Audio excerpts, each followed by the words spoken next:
are discussing sexual exploitation and combating sexual exploitation, human trafficking, prostitution, with two experts that are foremost experts in this field, who are themselves survivors of the sex trade. And we're so delighted and honored to have the voices of those who matter most, which is women who have survived the sex trade and who are using their voices to really show the way on how we're going to combat sexual exploitation and human trafficking.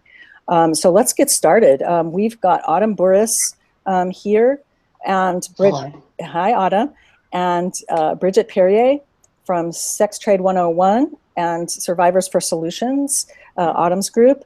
So let's just jump right in. Bridget, can you get us started? Tell us your own journey. How did you become an activist advocate through your own story? And then we'll hear from Autumn.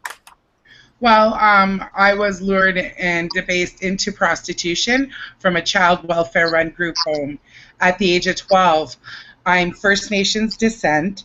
I'm also adopted, and I'm a product of the residential school issues that surround First Nations people here in Canada. I was sexually abused as a child, so that made me a perfect candidate for prostitution and being exploited. The rejection also that I felt as a young kid being raised in a non-native home also made me a perfect candidate. I grew up in a really good home with parents who adored me. They never abused me, but they let a predator live with us. Mm. So with me being sexually abused by that predator, they didn't know what was wrong with me, and they did what the social workers told them to do, was basically relinquish their rights as parents, and I was placed in the care of child welfare. I was lured out of child welfare by an older girl, and I turned my first trick at the age of 12. Mm. I spent many years encased in prostitution. I'm not going to go into the long description, but I was every exploiter's ideal candidate for prostitution. My first exploiter was a woman who owned a legal brothel, and I serviced men in her brothel, and I was instructed that if law enforcement came in, to say that I was her daughter's friend or her niece. And, you know, that was child exploitation. My second pimp I got was introduced to me when I was 16, 17, and he was supposed to be like a bodyguard, and it turned out to be just one big lie. He was a part of a nefarious pimping family here in Canada, and, you know, it took me a good year and a half to get away from him. I remained encased in prostitution for about 10 years, till I was around 20, 21. I started saying, like, this isn't what I wanted to do, but everyone branded me as this, like, you know, strong, independent woman, and, like, I was, like, you know, they made me seem like everything was all right, but it wasn't all right. I was hating the men I was servicing. I was now in trouble with the law. I had a dying baby who was sick with cancer, and my coping skills were really not there. My addiction was starting to set in. So once my son passed away, and, you know, it took a tragedy to build my triumph. And I walked away from prostitution. On his deathbed, he made me pinky swear to leave prostitution, and I did. And I was able to go back to Toronto from Northern Ontario in Canada and rebuild my life. But it was a hard journey, because I knew that if I told anyone my secret, I could be labeled. And I stayed silent, and I went and got my education. And, you know, in it, I met my children's father. He was a single dad with 2 girls.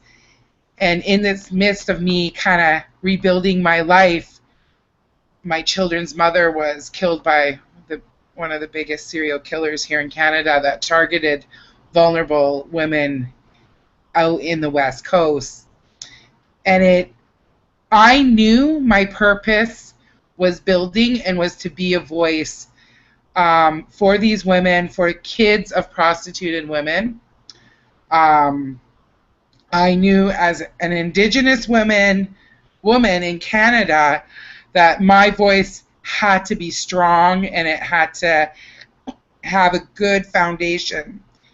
And I was able to go and get my education, and I flourished as a mom. Excuse me. And I became an activist. If you would have asked me when I was involved in prostitution that this was going to be my future destiny, I would have laughed at you. I never thought my voice meant anything. And now my voice has, occurred change in the Canadian government and for future other Indigenous women. I also studied my culture, and I studied what the elders were saying, and I asked these questions. When I told my story to the elders, they said my purpose was my name. And my name is Waseakwe, meaning woman of light. So in the questions I've asked many across Canada and in the US, some of the tribes leaders, is prostitution, is selling sex a part of our linguistics? There's no word for that in our communities. So as an Indigenous woman, I have to bring that to the table. And that's where I stand now. This is colonialism. This is privilege, male privilege, basically, and colonialism. This is how you kill the Indigenous woman, is you sell her.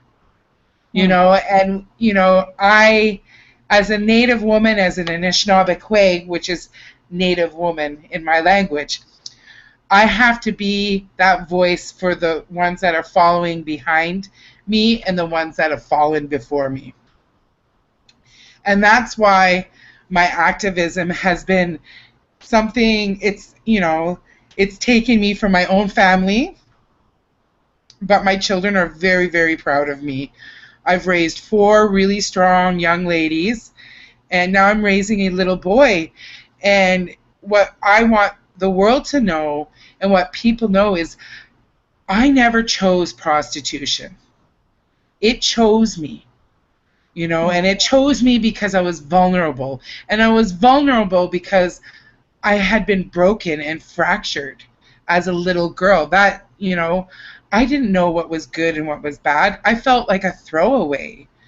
So, now I'm here as an empowered woman, an Indigenous woman, and I hope that, this forum will change people's opinions, that this is a choice, because to prostitute yourself is a lack of choice. To have choice, you have to have equal or greater things to choose from.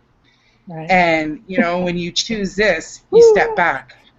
You step back. Yeah. And no little girl inspires and says, I'm going to grow up to service multitudes of men. And I'm sure, my story is a lot the same concrete as other women's stories, and, I'm just grateful that I'm here and that the Carter Center chose me. Well, I want to make a bumper sticker out of that, Bridget, that to have choice, which means you have to have some greater choices to choose from. Yeah. For you for someone to say there's a choice, there must be greater choices.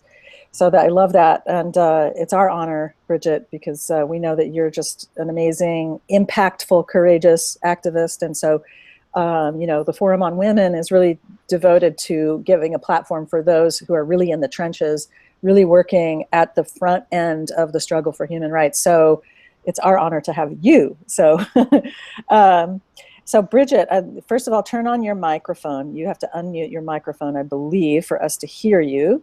And I think that's on the top of your screen. If you could scroll up and look, there's a little microphone icon. If Autumn, if you want to You got it. Yay, there you are. Good. So, so Autumn, let's hear from you. Tell us your journey into your activism.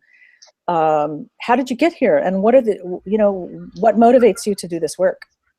Well, thanks so much for having me on. And I think what motivates me to do the work, just to begin there, is that there's still exploited, largely women and children all around the world, as well as right here where most of us live in different jurisdictions.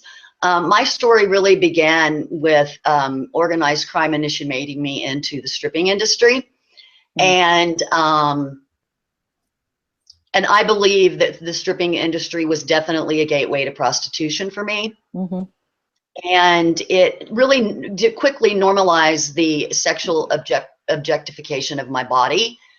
And I tell people that, systems of prostitution are the easiest thing to get into and the hardest thing to get out of. And that's what I found, because it was a journey for me. I don't know that I really decided to be in this movement so much as it just sort of ended up that way. I was fortunate enough in San Francisco, California, to have peer-led services. Norma Hotelling, the late Norma Hotelling of Sage Project, was my counselor. And I remember bouncing in one day and saying, oh, my boss is acting kind of weird, and he asked me to go on this trip, and da-da-da-da-da. And, Norma, if you knew her, went, oh, my God, that's sexual harassment. And I asked a very important question. I said, how is that any different than the rest of my life? And the psychological harm is I couldn't even recognize it. I just thought he was acting weird. So, I mean, one of the things I like to stress is that hope and healing, to give hope, healing is definitely possible. So I don't want to ever give the message that it's not, because in 20 years, I've come a long way. Albeit not perfect. And, I think that when you go to start your advocacy at 6 months, as I did with Sage, and I worked there for 7 years as an administrator and also doing advocacy, and we would block the streets off, go to, talk to politicians, and all of that kind of stuff was part of the job. And I just kind of naturally flowed into that. And I'm really grateful for that. I'm very grateful for Norma and her ability to draw me in as an advocate, and even though at that time I didn't want to. I think I won't stop. Like I said, I won't stop until there's no more exploited individuals. And no, it may not happen in my lifetime, but I know it will happen in some of our lifetimes if we continue to advocate, especially survivor leaders, and governments start to change their policies to ones that really respect the exited survivor voice. Fantastic. So that leads me right into the question about choice, what we think of as freedom of choice. Of course, as a good liberal, or let's say just a freedom-loving person, we naturally gravitate to this idea, my body, my choice, reproductive choices. I should be able to make any choice I want with my body. And so on that wave, what we see happening is this idea, this so-called sex worker movement. And I say so-called because it's a problematic phrase. If you say sex, there are people who like this idea that we should just normalize prostitution as another job, as just another job, and that women who, quote, choose to be in that trade are making a free choice. They are doing something that brings in money, that helps them in their life, and that they can, choose it if they want. That's one side of the choice argument, or the freedom argument. The other side of the freedom claim is that as long I was tweeted this yesterday, as long as men have sex drives, there will be prostitution, right? And so men should be free, should have access to sex when they are not in a traditional relationship. This is a human rights argument that's being made. So let's go ahead and unpack those questions around freedom, what freedom means, okay? So Bridget touched on it, this idea that you believed that you were freely, and I think Autumn, you also alluded to this, when you were in the life, you believed that that was your choice, that you didn't want anyone coming and telling you that that wasn't your choice. So let's start with the choice question. Bridget, can you expand on that a little bit? What that was like? How did you experience, like if somebody came and said to you, hey, get out of prostitution, you know, that's not good for you. How did you experience that as an outside person talking to you? And how do you view it now? Well, I had to put on the persona that I was there by my choice, right? Because I had to look in the mirror each day. So choice for me was I had no other choice but to be there. So to me, it was never work. It was abuse. And it wasn't until I exited, and even in the first 2-3 years of me exiting, I still like hadn't figured out what the hell had happened to me. We all have freedoms, but I never had freedom in prostitution. I wasn't allowed to talk to other people that weren't involved in the game. I wasn't allowed to talk to my family. I had to wear what I was told to wear. I had to have sex, and I say it as sex. It wasn't making love. It wasn't intimacy. It was to pleasure that person who owned me for their orgasm. And, you know, we have to be really frank about it. Yeah. You know, they owned me. You know, we can't own human beings. You know, I have my children. I'm their mother. You know, yes, I do what's best for them, but I don't own them. They're my kids. They're going to grow up. They're going to go off. But when you're used as a sex tool, you're owned. You're that person's property, or you're being rented out. Yeah. And you're your captors. You're either your pimp or your addiction's property.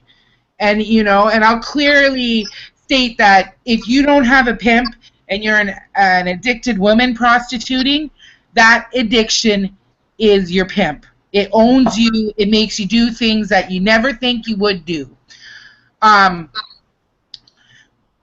When we talk about choice, you know, I wish I had the choice to say I wanted to be a single teen mom to my baby who is sick, but I financially, you know, I lived in poverty.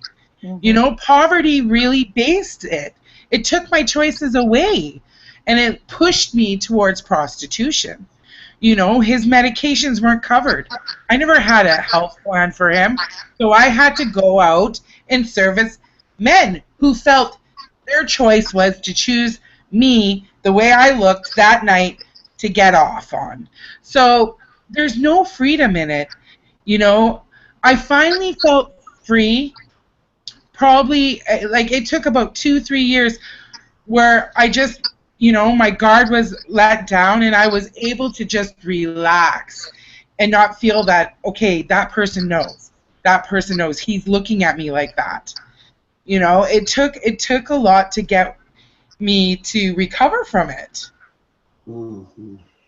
Yeah, so, and Autumn, maybe you can comment on this as well, this idea of choice, and there are always, what I always find in these discussions is that there's always going to be this kind of idea that, well, but those who do have choice, and those, you know, a college student, they're doing their graduate studies and they just want to be a high-end, you know, call girl, whatever, shouldn't they have the choice to do that? So how can we talk about what Bridget just laid out and what you are going to relay to us, Autumn, but also take into account that claim that's being made, that there is a place for that there is this place for freedom in a way that both respects that some people don't have choices, some people come out of poverty, but maybe I'm a graduate student and I'm a high-end person, I want to do that, and it's my freedom to do it. So what do you think, Autumn? What do you? Well, I think Bridget's, you know, right on spot. And I just think that, you know, this is really not what's happening here. I mean, the freedom implies that it doesn't interfere with another individual's choices. And trafficking and prostitution are not interfere with all types, communities, families, and most importantly, that exploited person, because there's such a small percentage They really believe that this is a choice. It stems from vulnerabilities almost always. Mm-hmm. Dr. Farley did a study across 9 countries, and it was 89% that of women across the 9 countries that said they wouldn't be in it if they had another way to survive. That is not viable choices, as Right. Bridget talked about, you know. And I think I want to just backtrack a little bit, because I can tell you, if you'd approached me when I was in systems of prostitution, I would have told you, oh no, I make a lot of money. Oh no, I don't have to do a 9 to 5. I'd be crazy to do so. I would have told you all that dialogue, because I had to believe in my mind that that was the true dialogue. Because had I told myself the harms, violence, and near-death experiences I had, in particular from sex buyers, I would have split into a million pieces. You just have to tell yourself the myths and the lies in order to get through that horrific experience that prostitution is. Rachel Moran put it best. It's paid rape. That's what prostitution is. And I couldn't agree more. Right. Okay, so let's dig into this in terms of solutions. You just, Autumn, you pointed us to that question, is like, if it's a matter of freedom, that, you know, there's this idea in human rights and civil rights, the whole concept of human rights and human rights in the larger context that says, I have my human rights as long as my human rights don't trample on the rights of others. So this is the best example of that, in my opinion, looking at human rights broadly, is that there are some who are saying now that, quote, sex work as just another job should be normalized with something called full decriminalization. This is a position that Amnesty International has adopted, full decriminalization. And while, of course, we agree, I think there's in the policy communities, there's wide agreement that we should totally decriminalize the exploited persons, people who are being exploited and abused in the sex trade. Absolutely, those persons, vulnerable persons, should not be criminalized. They should not be arrested, punished with any kind of criminal penalties or harassment. So let's just state that at the beginning. We all agree to that, right? Yes? Yes. We all agree to that. Yes. Where the disagreement on policy comes in, and we need to be clear about this because there's a lot of confusion. What Amnesty International is calling for is something called full decriminalization, right? Which would also decriminalize buyers, sex buyers, and pimps.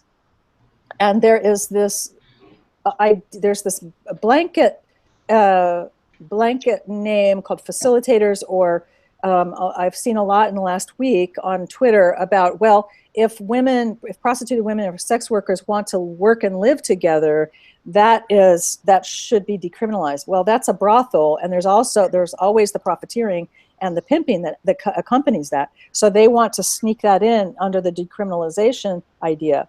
So we actually have a really, really important division happening right now in the policy community.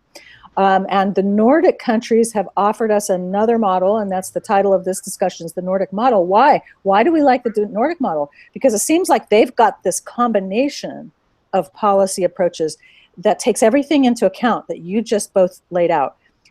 Don't penalize the exploited person, but we have to hold the exploiters accountable. And the Swedish model, the Nordic model, does this. You combine decriminalization of the exploited person, you add criminal penalties, real ones that make a difference for the exploiters. That means people who buy sex and people who profit from the sale of sex, i.e. pimps, okay?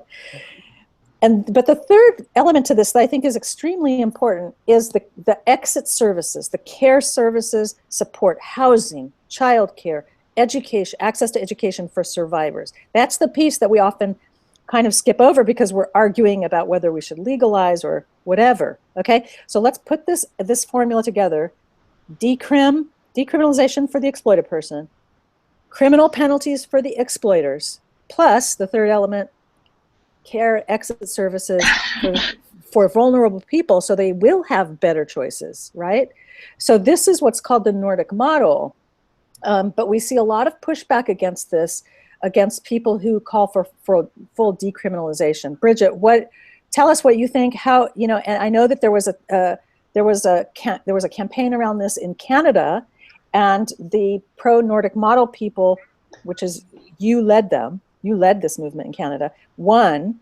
But it's up for debate, and it's really in jeopardy now. Can you talk to us about that, Bridget, and how do we go forward? Okay, and my thing is this full decriminalization does not protect women. Right. It places younger women at greater risk. It gives those who are exploiting women, whether it's the owner of the escort or the brothel or the massage parlor or the strip bar, an upper hand on actually merchandising them. In Canada, we have a law that is a sex buyer law. It's called Bill C-36. I was part of it. They actually had survivors consult with the Attorney General, and it was to mimic the Nordic model. There were some things in it that were concerning, but there were small things that could be tweaked. But the decriminalization of women was something that we needed to see happen, the decriminalization of persons selling sex. So law enforcement has been given the okay to start, you know, charging people under Bill C-36. Well, some provinces said, okay, let's do it, and only one province didn't do it, and that was the province of British Columbia, where a lot of issues are happening in British Columbia.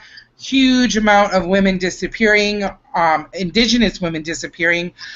They just had the big serial killer that targeted vulnerable women, and they have the Highway of Tears.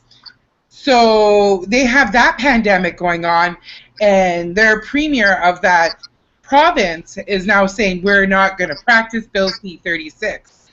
So when you say not practice, you mean not criminal, no arrests of buyers. None, right. None okay. Whatsoever. They're still functioning. Also, what Bill C-36 also did was it stopped people from advertising. So say I had a brothel, I wouldn't be able to advertise my brothel.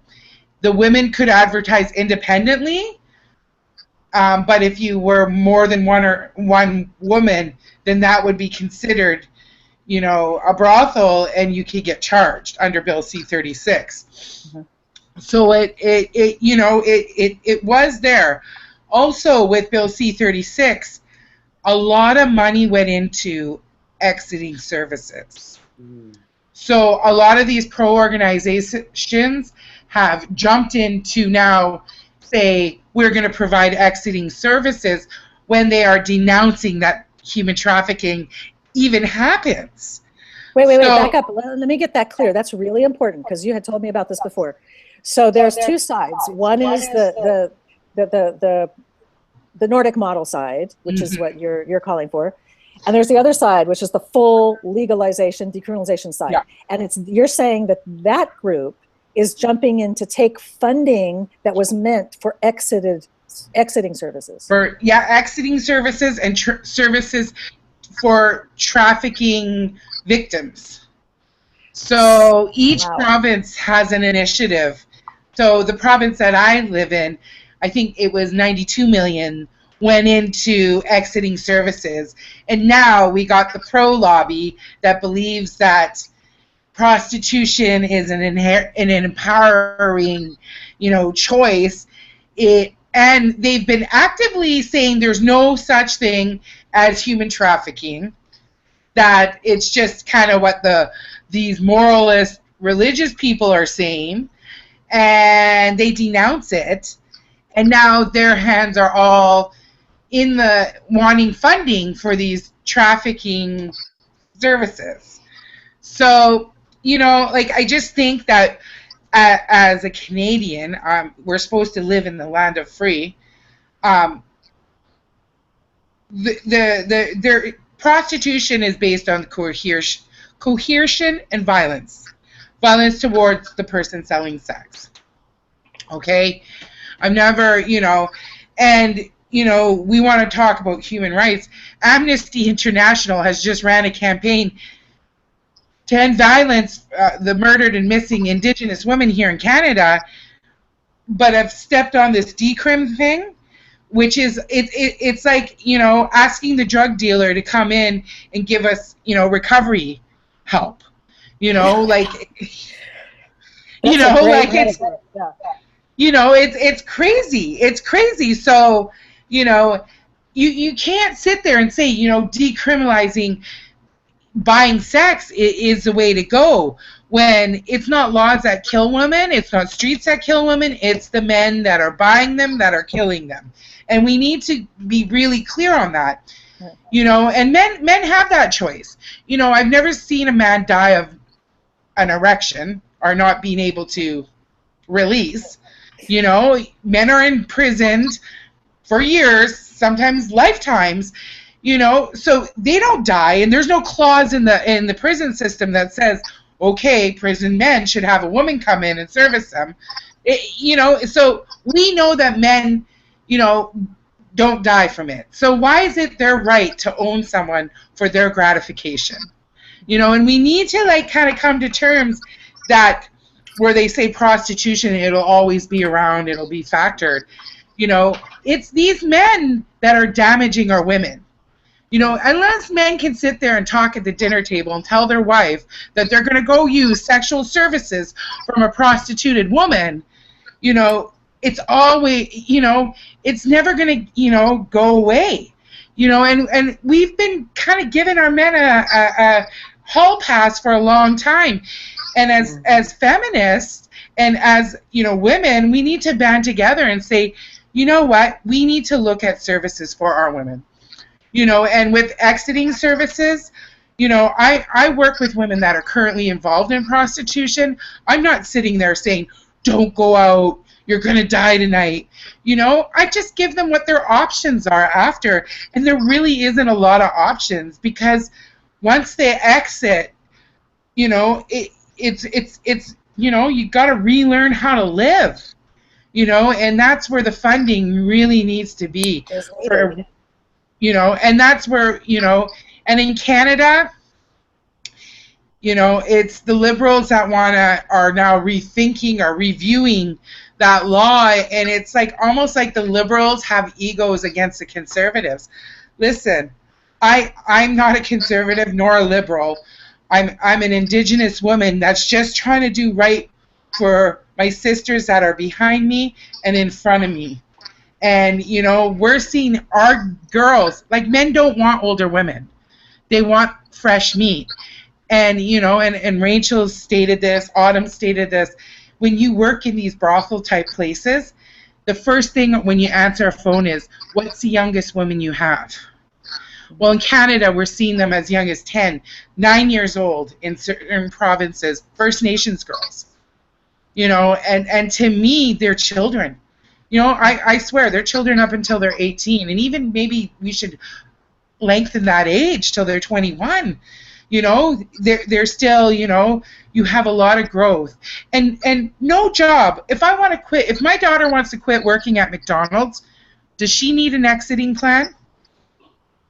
So why do we need an exiting plan for prostituted women, for women in the sex industry? And, you know, we need the funding. We need to not give out the funding to the bad people. And the pro-lobby, to me, has denounced that trafficking is even an issue. And I don't even want to argue with them, because they are currently hurting their, like, I wouldn't argue with any of my clients who are currently involved in prostitution. So I choose not to stand and argue with them, because, you know, it just, they're in a place in their life where we need to rally around them and support them and love them. Mm-hmm. Okay, that's a great point. Is that how do you build all these bridges for the solutions that we need? And maybe Autumn can talk about Survivors for Solutions. Before I turn it back over to Autumn, you raised a point, Bridget, that I think every person who's thinking about this needs to consider. if we go with full decriminalization like Amnesty International is proposing, we have to do the math. If there's 10 billion people in a decade from now, 10 billion on Earth, or whatever the number is, 8 billion, 9 billion, 10 billion, and half of those are men, more or less, that's 5 billion, and we normalize, and we look at prostitution as a normal job, as just a job, and buying sex as a normal thing, no problem, there's nothing wrong with it, we normalize it, then just consider the size of the market and how many bodies and ever younger girls and some boys, but mostly it's 90-something% girls, women, will be needed for the supply of that market. Just do the math. If sex buying is normalized and legal, and every 11, 12, 13-year-old boy comes to learn that this is just like sneaking a beer or sneaking a cigarette, and those, that it'll eventually be legal for them, why not sneak it?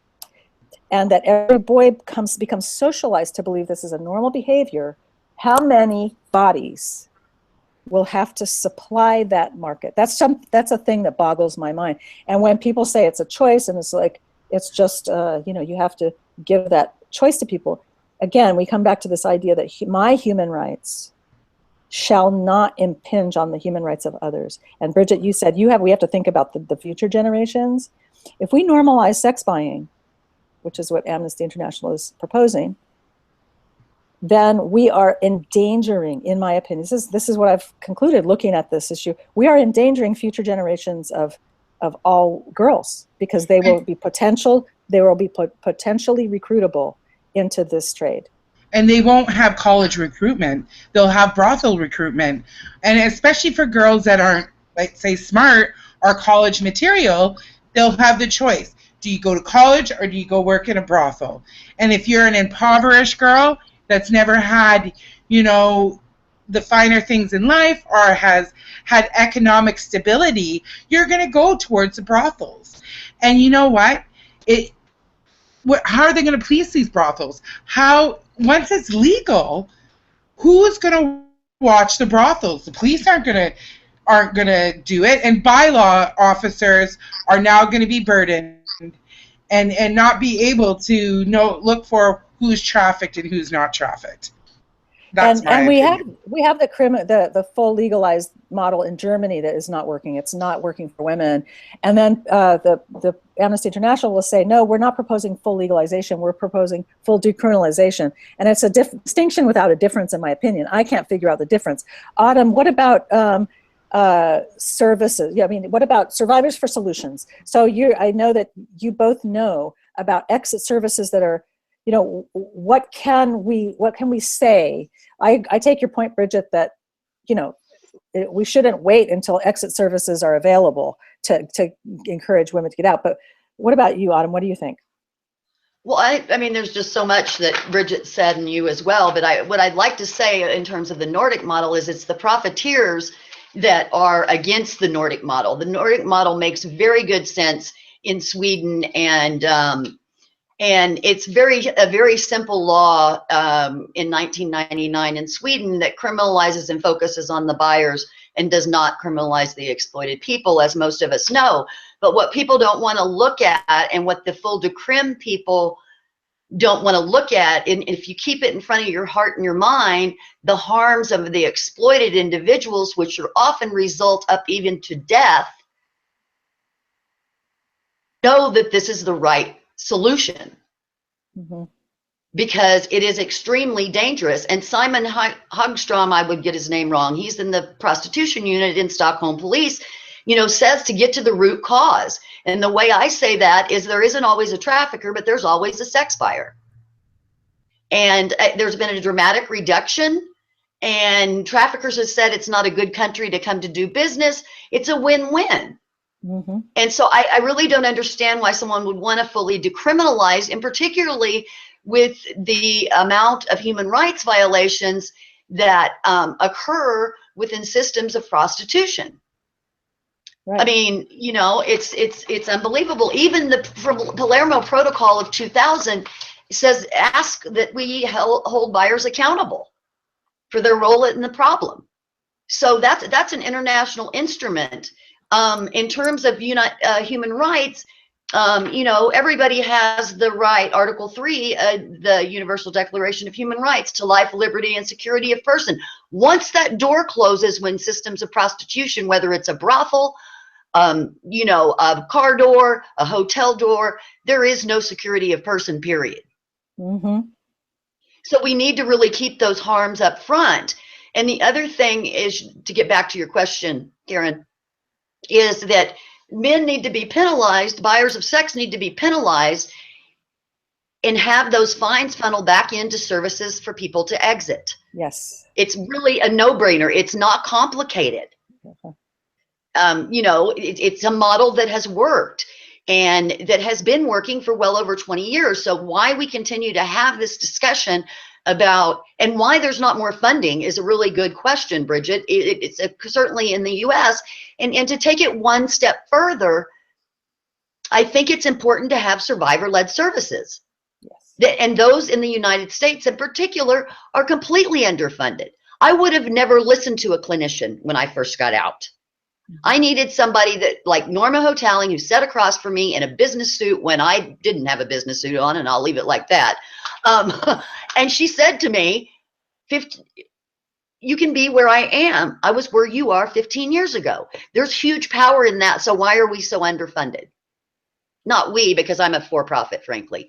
But why are survivor-led services so underfunded?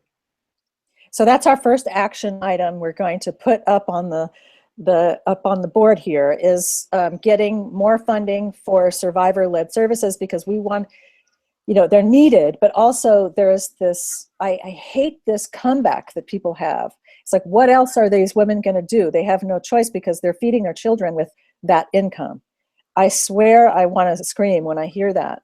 And I say, well, then why, then let's put our energy not into decriminalizing sex buyers or distributing condoms, right, although condoms are better than not condoms. But why don't we put our funding into services for survivors?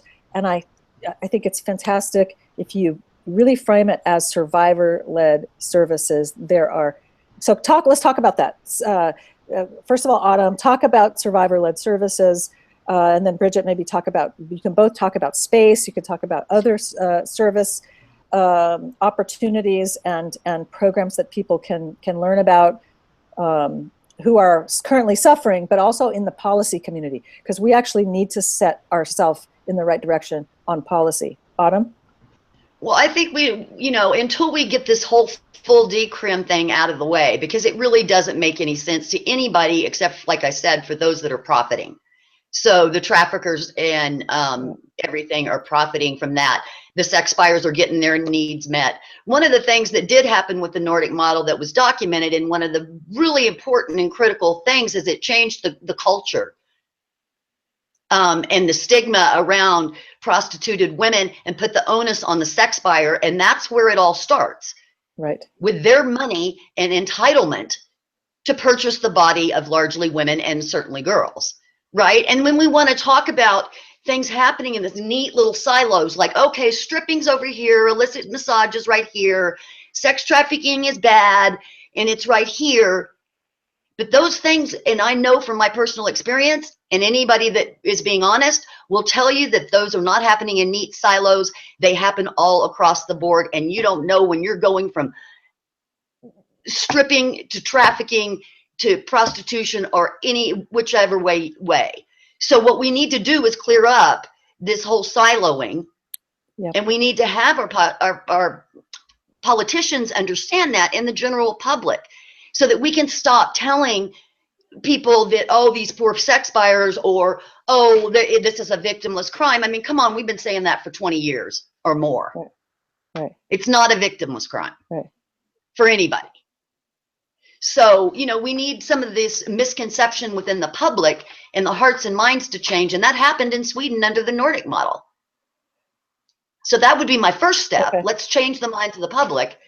And then, let's realize that this happens out of silos and across the board. Bridget, help me out with this one, hon.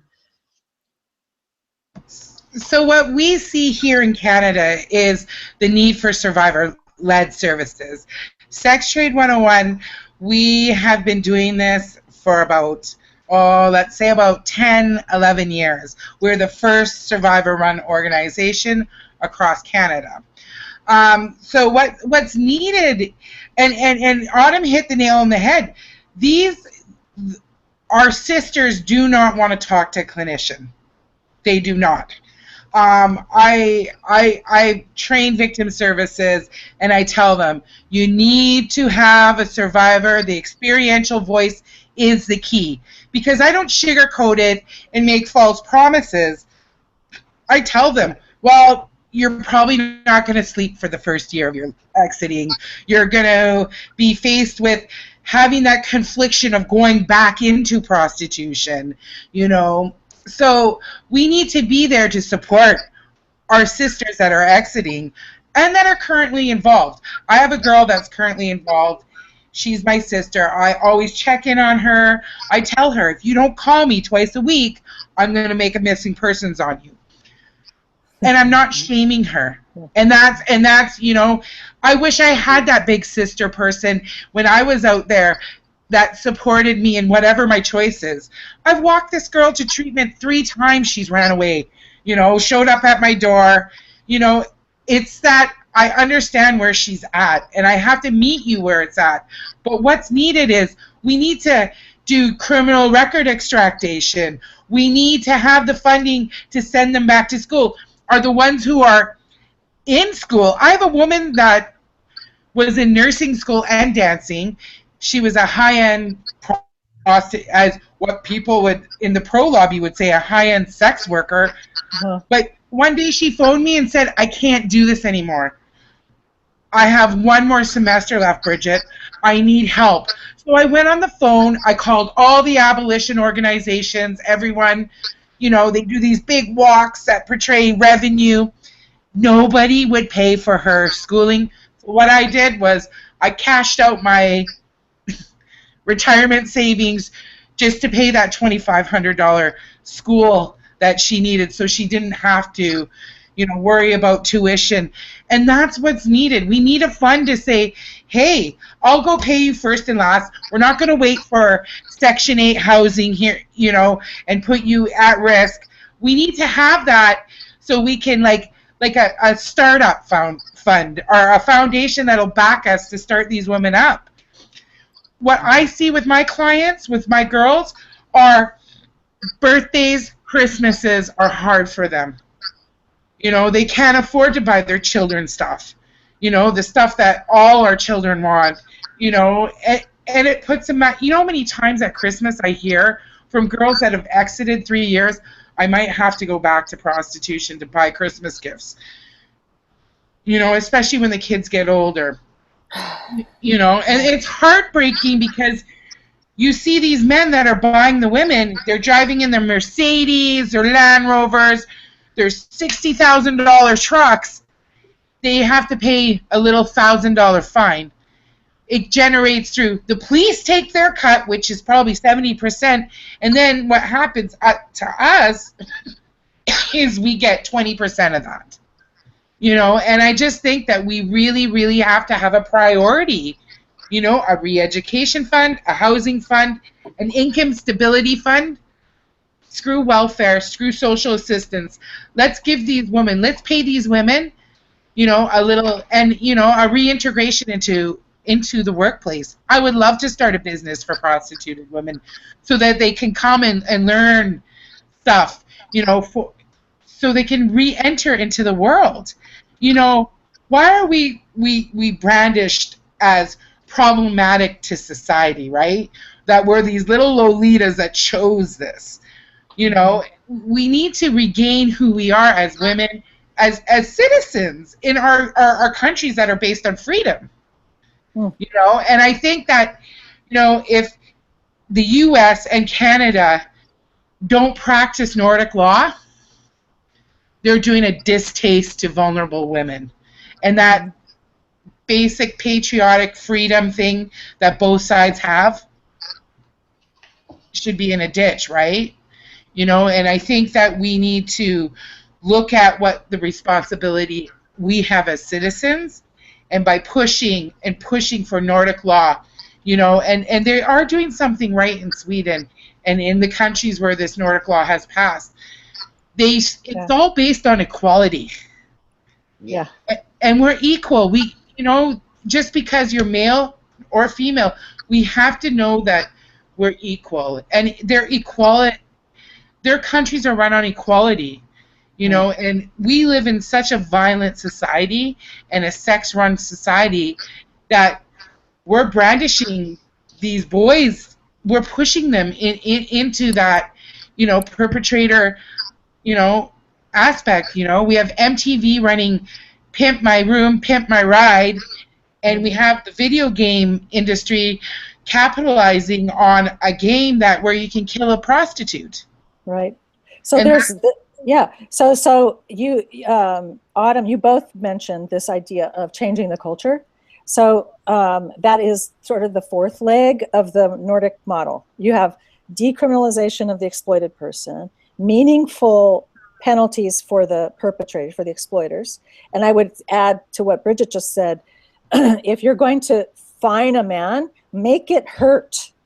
I mean, if you have if there's a fine for prostitution, in some jurisdictions they're doing asset seizure, like seize the car, not $1,000, but the $60,000 car, seize it, make it hurt so that they won't. This does actually work. Studies show that asset forfeiture, asset seizure actually deters men from buying. So that's one thing. So the second part of it is meaningful penalties. It doesn't have to be prison. Maybe it should be. It should be in some cases when there's, I don't know. That's another discussion we could have about the role of incarceration. But the third part is the exit and care services that Bridget just so eloquently laid out how is needed. But the fourth part of the Nordic approach is this public education of the inherent harms of sex buying. Okay, so that's what the Nordic. So for our audience, that is the four parts of the equation of the Nordic model, which has been implemented in some jurisdictions, and we're calling for that. So before I turn over to Autumn for some closing thoughts, because we're almost up to our hour, the United Nations is currently seeking input because there is a push by the pro-legalizer forces to enshrine the idea of sex work as normal work throughout the UN system. There are some UN agencies that have already adopted this approach, UNAIDS, WHO. And so what we're saying is, hold on, wait a minute, that we've got to actually get the voices of survivors into this debate. So what we want people to do in the links associated with this roundtable that will be posted online and will live online. We're going to continue this conversation after today. We will have the resources. We'll post the call for input that the UN sent out, and people only have a week. It's because the deadline is October 16th. And what the Carter Center is going to do is say, first and foremost, make sure that sex buying and profiteering is not legalized, is not decriminalized. That's the first priority, because that's what's really being debated here. So that's the priority. And then the Nordic model more broadly we're supporting. So Autumn, what do you think? What would you ask people to do that are listening now to this program? Well, I would ask that the exited survivors, write letters either collectively or individually, and really, a letter can have a huge impact on this movement, especially with this opportunity that we have from UN Women that's been going on for far too long. I think one of the easiest ways to have on those arguments is if we stick again with the harms and violence that occur in systems of prostitution. It's an undeniable truth. Nobody can say that they were never harmed in prostitution. I don't buy it. So if we keep those things up front and continue to link prostitution to trafficking, and understand that is a violation of human rights. Article 4 says, I believe it's Article 4, but part of the UN Declaration of Human Rights says no slavery or servitude. Also, you know, right to security and all those types of things. So I think an international organization needs to be able to hear from exited survivors and patch together that prostitution itself is a violation of human rights, period. And I never heard in 20 years, I've never heard people come out, not one time, and call themselves a sex worker. In 20 years, and probably thousands of women. Not that I work with directly, but being involved in the movement, and some I have worked indirectly. All I've ever heard about is the harms. And the notion that prostitution is some kind of work is just, it's not true. And it's not work. And also to address the language of sex work and sex workers, because absolutely there is no such thing. Yeah, and I think the problem is that we're dealing with a counter movement or a very insidious movement of academics, health. I think in the health field, it's unfortunately taken hold that there is a choice involved here. Well, what I would say to that is, if you listen to exited survivors, so you're not reading a book about our experiences. If you have walked a mile in our shoes or our boots or whatever we're wearing, then what'll happen is you'll realize real quick the harms, dangers, and possible death, right, by both sex buyers and traffickers. Okay, good. So what we want people to do is to communicate, and we'll post those links to UN Women, and there's a way to do it. There's a letter, there's a format that's been provided that, you know, prioritizes not normalizing prostitution and legalizing it. But also, I think that Bridget's really important point, both of your points about funding for services should be key. Bridget, what would you like to say in conclusion, and what you'd like for people? Sorry, women, we're not born on life to live like this. You know, we weren't born to be a tool for men so that their gratification can you know be centered for them. You know, we're human beings. You know, we're meant to be child bearers. We're water carriers, and in my culture, we're very sacred. You know, we carry life inside us. You know, so I ask people to really educate themselves. Look at whose terminology, what terminology is. To me, the term sex worker is very offensive. That was my abuse. You know, and I wouldn't have called my abuse work. You know, and I think that, you know, we need to look at both sides. You know, but look at both arguments, but really understand that when people are pushed in a corner, they're going to say they're there by their choice.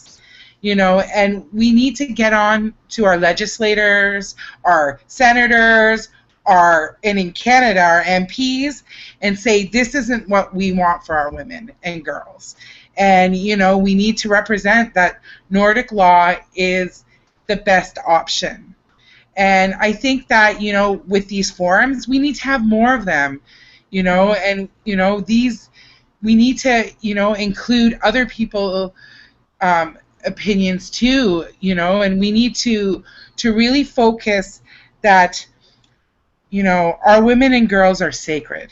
And, you know, and the more we put it out there, you know, if it's a job that you'd want your daughter to do, or your sister or your mother to do, then so be it. But most people would say they'd never imagine their sister or mother doing it, or their child. So we need to look at that. Yeah.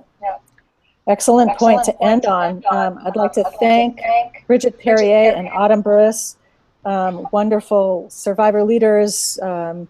So proud to be associated with you and to have this discussion. To our audience, this video chat, this video roundtable will be viewable in perpetuity on the Forum on Women website and on YouTube, on our YouTube channel. And we'd like to keep this conversation going You have 1 week. October 16th is the deadline. Submit input to UN Women supporting the human rights of women worldwide, right? So thanks to you both for being with us. Thank you. Bye. Bye-bye. Bye-bye.